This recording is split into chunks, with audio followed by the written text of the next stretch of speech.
more concise form of answers so that this will be easier for you to reproduce in the exam. Okay. Yes, So ARDS is the definition actually can be more clearer like this rather than hypoxemia being projected as a main thing. It's an acute diffuse inflammatory form of lung injury, and it's a life-threatening condition most of the times, unless it is very, very mild. And the pathophysiology is, it goes through different phases. The first starting point is the alveolar capillary damage. That is where the whole process starts. Then it goes into, it can be, in some books they say this is the exudative phase, where because the capillaries become leaky, they leak the proteinaceous material into the alveoli. So it is also called as the exudative phase, where actually to remember the pathology, you can remember it as an alveolar capillary damage, which leads to what is called the proliferative phase. It affects the pneumocytes. The pneumocytes are the main lining of the alveoli, which are responsible for gas transfer. So that gets damaged. Then the body tries to replace that pneumocytes by producing more pneumocytes from type 2 cells into type 1 cells, which is called the proliferative phase, to improve the lung function and healing. And after a period of this inflammatory process and all these things subside, it goes on to a fibrotic phase, signaling the end of this acute disease.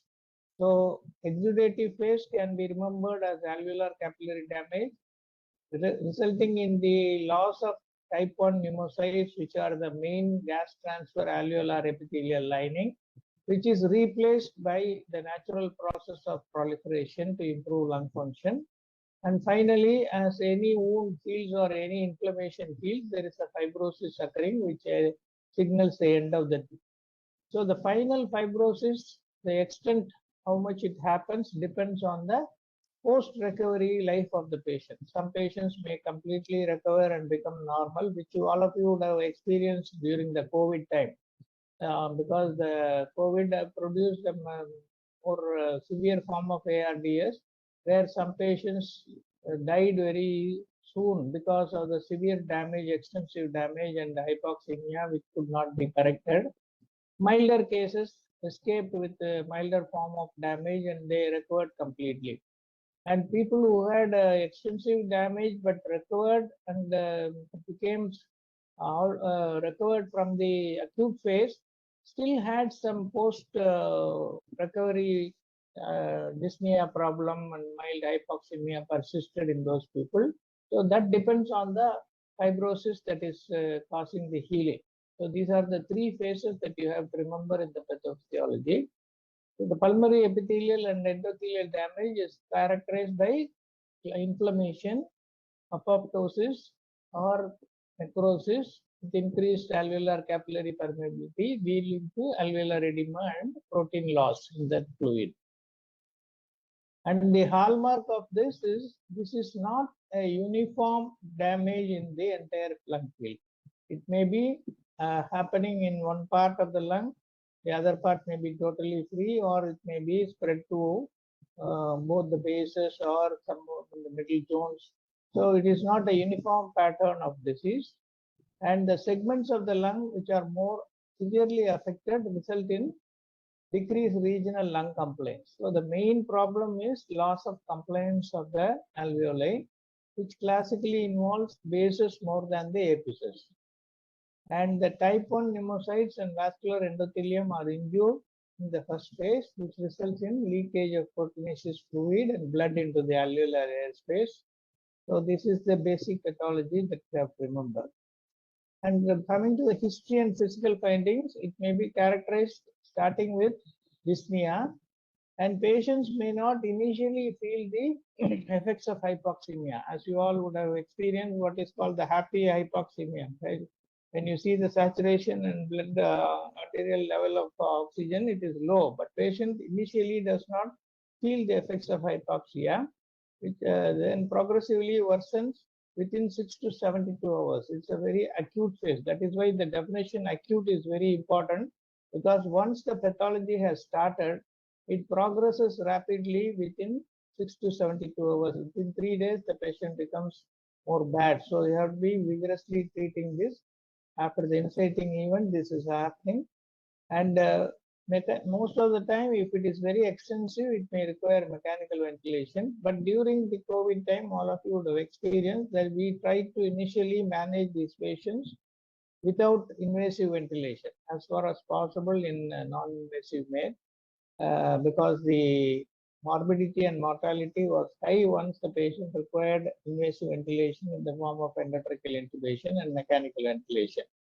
And history is directed at identifying what is the underlying cause for the precipitated disease, like the SARS virus or septicemia, or direct lung injury like aspiration, or a sudden age-related pneumonia.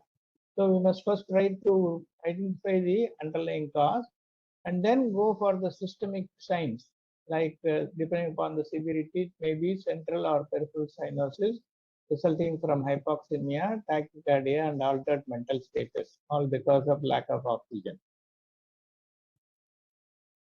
And another classical feature is, despite giving supplemental oxygen of 100%, patient's oxygen level is low.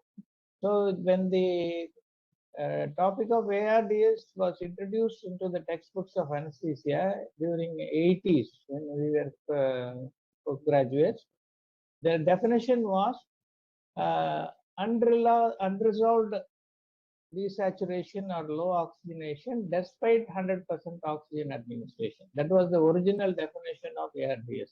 So they made the disease, whereas other conditions which improve with 100% oxygen supplementation, ARDS never responded to 100% oxygenation. And originally that was the diagnosis. Later on only they changed it to this sort of acute diffuse inflammatory disorder. So that was the classical characteristic, that the patient's oxygenation did not improve despite 100% oxygen. And if you auscultate, you will find a lot of rales, especially in the base portions. And you can sometimes get these rales in the upper bones also. And how to evaluate? The diagnosis is made based on the following criteria, which is acute onset, bilateral lung infiltrates on chest X-ray or CT scan, and a PaO2 FiO2 ratio less than 300 millimeters. Normally, how much should be the PaO2 if you are breathing room air? Yobika. Sir? In room air, we are breathing how much? What percentage of oxygen? 21% oxygen. 21%. And what is your PaO2, normal PaO2? Arterial oxygen tension, how much is there? 100 millimeters of mercury. 95 to 100. Okay. So Yes. 5 times more. We are breathing 21% oxygen, but your Yes, oxygen tension in the arterial blood is 5 times more, 95 to 100 millimeters of more. So the normally, depending upon the FiO2, suppose you give 40% oxygen for inhalation, what should be the PaO2? Ideally speaking, 40 into 5, it should be 200. Okay. So like that, if you give 100%, it should be 500, because 5 times more. But in ARDS, despite giving 100% oxygen, you find it less than 300 millimeters of mercury. Okay, so that is called the PaO2 FiO2 ratio is altered. And Berlin criteria for ARDS is nothing but these things given in a little more detail, and it is based on these categories of timing. Within 1 week of clinical insult, new or worsening symptoms, acute onset. Chest imaging shows bilateral opacities that are not explained by either effusions, collapse, or nodules. There is also edema, which is because of respiratory failure, not because of any cardiac origin. So which particular pressure measurement will tell you that it is not because of cardiac origin? You want to prove it by invasive?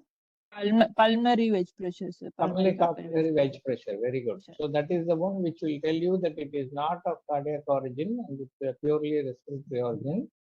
And the fourth point is oxygenation. If it is mild, you find the PaO to FiO2 ratio 200 millimeter or less than 300 with a PEEP of 5 centimeters. And moderate, it is 100, and severe, it is less than 100. Now, coming to the management, chief treatment strategy is mostly supportive care. It can be ventilatory and non-ventilatory, as we rightly said. The goals are to reduce the shunt fraction, increasing the oxygen delivery, decreasing oxygen consumption, and avoiding further injury. These are the 4 goals in the treatment of ARDS. Reduce the shunt fraction, which means ventilate on the alveoli as much as possible to prevent the deoxygenated blood mixing with the oxygenated blood, increasing the oxygen delivery to the tissues, and decreasing the oxygen consumption and avoiding further injury. So patients can be mechanically ventilated with a guarded fluid administration, because even a smaller excess of fluid may result in fluid overload, and that may get leaked into the alveoli and produce more damage and prevent the hypoxemia getting corrected. And nutritional support becomes very, very important because the proteins are lost in the alveoli. We have to give proper nutritional support, otherwise patient will rapidly go into hypoalbuminemia, and the improvement will take a longer time. And prevent these polytrauma, barotrauma, and acute trauma, and also by taking proper care of the prevention of infections, biotrauma is also avoided. Now, coming to the ventilation, it should be a lung ventilatory protective strategy. The tidal volume between 4 to 8 ml of ideal body weight, and respiratory rate up to 35. You can go up to little tachypnea, so that you can, by the low tidal volume, you can maintain the ventilation. And aim for a saturation of only between 88 to 95. Don't aim for 100%. And the plateau pressure should always be less than 30 to prevent barotrauma. And pH should be between 7.3 to 7.45. That is normal. Try to get the pH to normal. And IE ratio should be 1:1 because you want more oxygen to go in. And even if there is a small accumulation of the CO2 because of the reduced expiratory time, you can still have what is called the permissive hypercapnia is allowed here. And gradually increase the PEEP. Always start with the PEEP of 5 centimeters. And if it is not responding, then you can go on increasing that.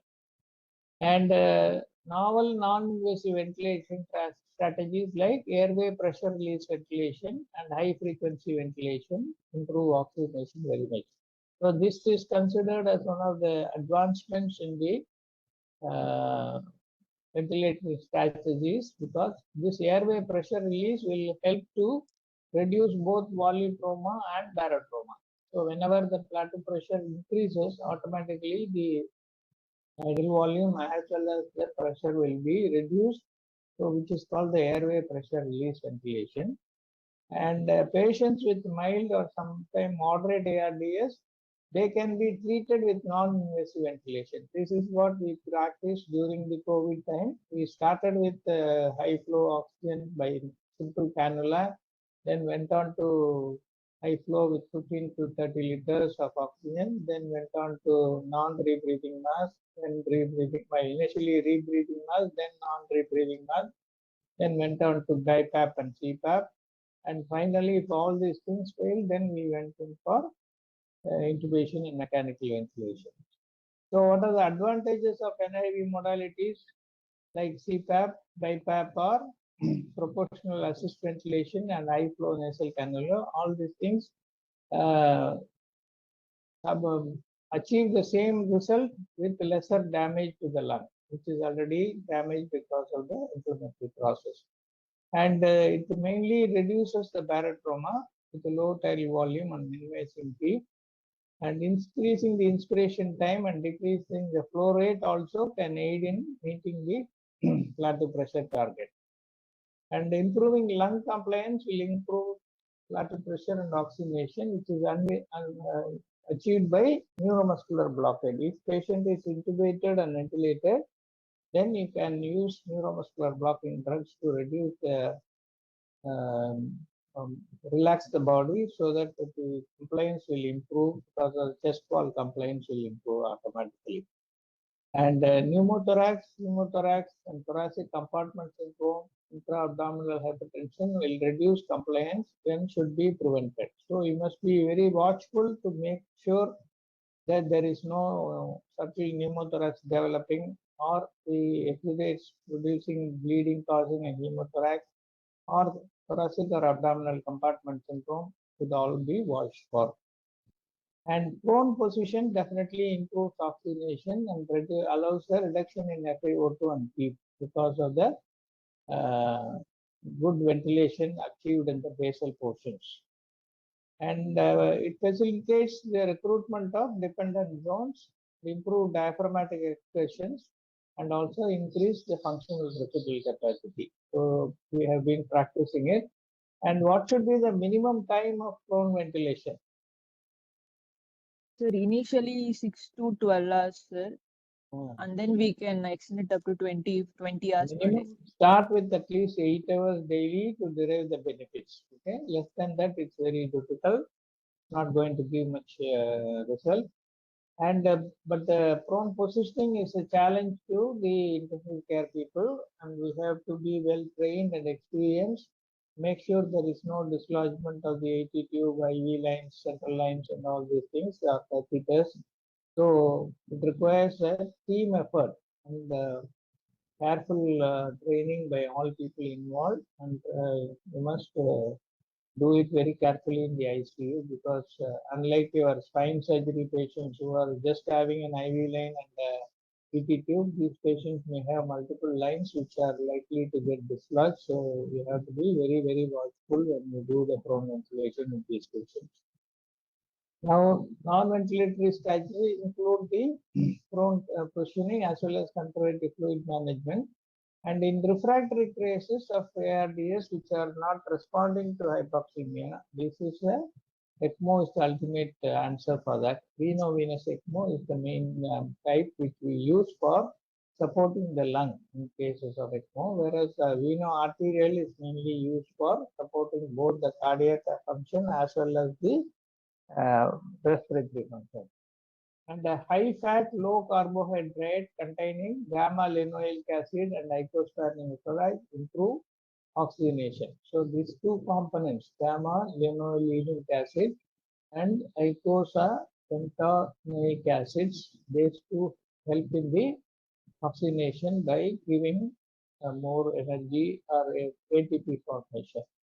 A moderately permissive hyperglycemia strategy, where we can allow the blood sugar between 140 and 180, is recommended rather than targeting for a strict glycemic control in ARDS. This is one difference between a normal septicemic patient and ARDS patient.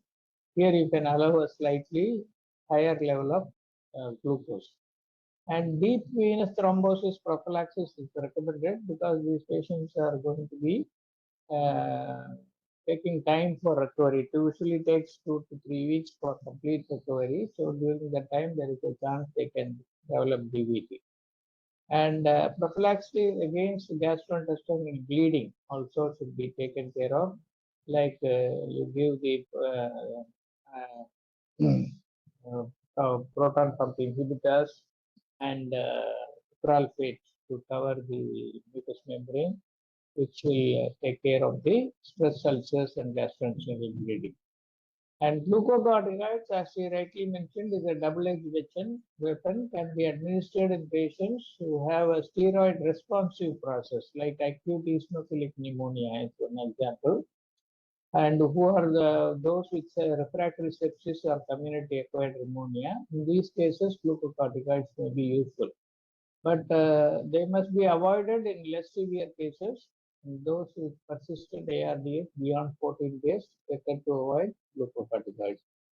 And central venous catheters may be helpful for frequent blood samplings and the administration of vasopressors, as well as for measurement of CVP as a static pressure monitoring.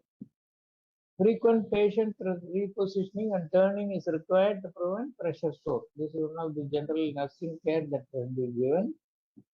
And physical therapy should involve exercising the patient when they are weaned from mechanical ventilators and stable to participate in treatment. So simultaneously, the physiotherapy for the limbs and the breathing exercise if the patient is weaned from the ventilator, all these things should go on.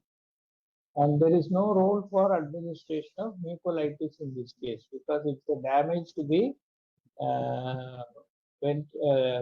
vasculature, capillaries and alveoli. It is not a mucosal secretion which is causing the blockage, so mucolitis have no role.